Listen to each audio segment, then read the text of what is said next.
ہارون الرشید نے دیکھا جنت کا ایک ایسا منظر جو انہیں حیران کر گیا۔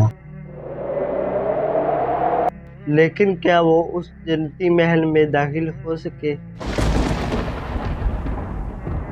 صرف 3 درہم میں جنت کا محل بیچ دیا، لیکن دوسری بار اسی محل کی قیمت پوری سلطنت۔ آخر بہلول نے ہارون کے ساتھ ایسا کیوں کیا؟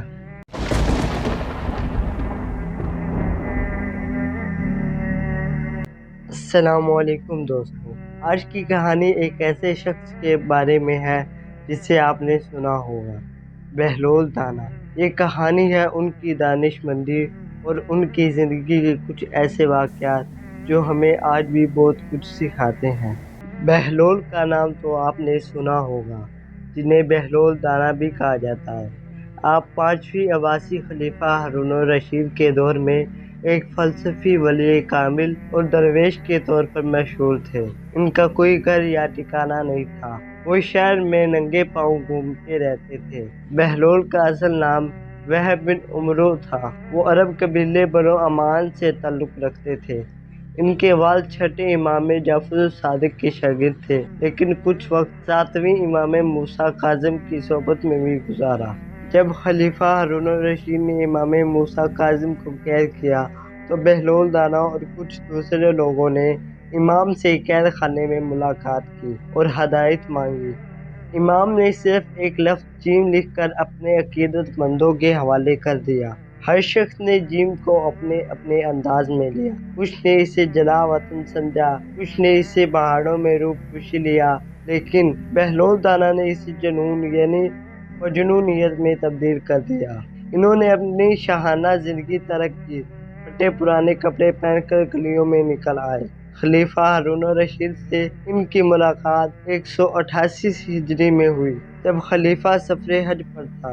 بہلول نے ہارون کو جو نصیحتیں کی، ان سے وہ اتنا متاثر ہوئے کہ انہیں اپنے ساتھ بغداد لے آئے۔ بہلول کا مزار بھی بغداد میں ہے۔ ایک دن بہلول دریائے دجلہ کے کنارے بیٹھے گیلی ریت کی ڈھیریاں بنا رہے تھے، جب ہارون کی پسندیدہ ملکہ زبیدہ انہیں دیکھ رہی تھی۔ ملکہ نے پوچھا، آپ کیا کر رہے ہیں؟ بہلول نے جواب دیا، جنت کے محل بنا رہا ہوں۔ ملکہ نے پوچھا، اگر کوئی آپ سے یہ محل خریدنا چاہے تو آپ بیچیں گے؟ بہلول نے کہا، ہاں کیوں نہیں، میں بناتا بھی ہوں اور بیچتا بھی ہوں۔ ملکہ نے پوچھا، بتاؤ ایک محل کی قیمت کیا ہے؟ بہلول نے بے ساختہ کہا، 3 درہم۔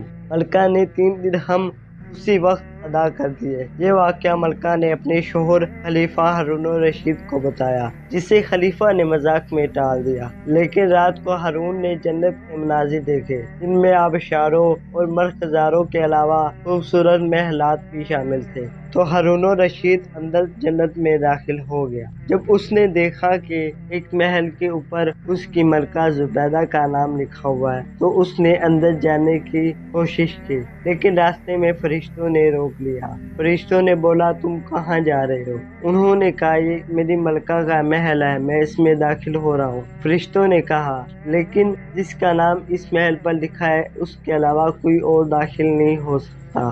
یہ بات ہو ہی رہی تھی کہ اچانک ہارون کی آنکھ کھل گئی۔ جب ہارون کو بہلول سے دوبارہ ملاقات کا موقع ملا تو انہوں نے پوچھا، کیا کر رہے ہیں؟ بہلول نے کہا، جنت کے محل بنا رہا ہوں۔ ہارون نے پوچھا، بیچو گے؟ تو بہلول نے کہا، ہاں کیوں نہیں، میں بناتا بھی ہوں اور بیچتا بھی ہوں۔ ہارون نے سوال کیا کہ بتاؤ ایک محل کی قیمت کیا ہے؟ تو بہلول نے جواب دیا، تیری پوری سلطنت۔ ہارون نے کہا، اتنی قیمت تو میں نہیں دے سکتا، کل تو آپ 3 درہم کے بدلے دے رہے تھے اور آج پوری سلطنت مانگ رہے ہیں۔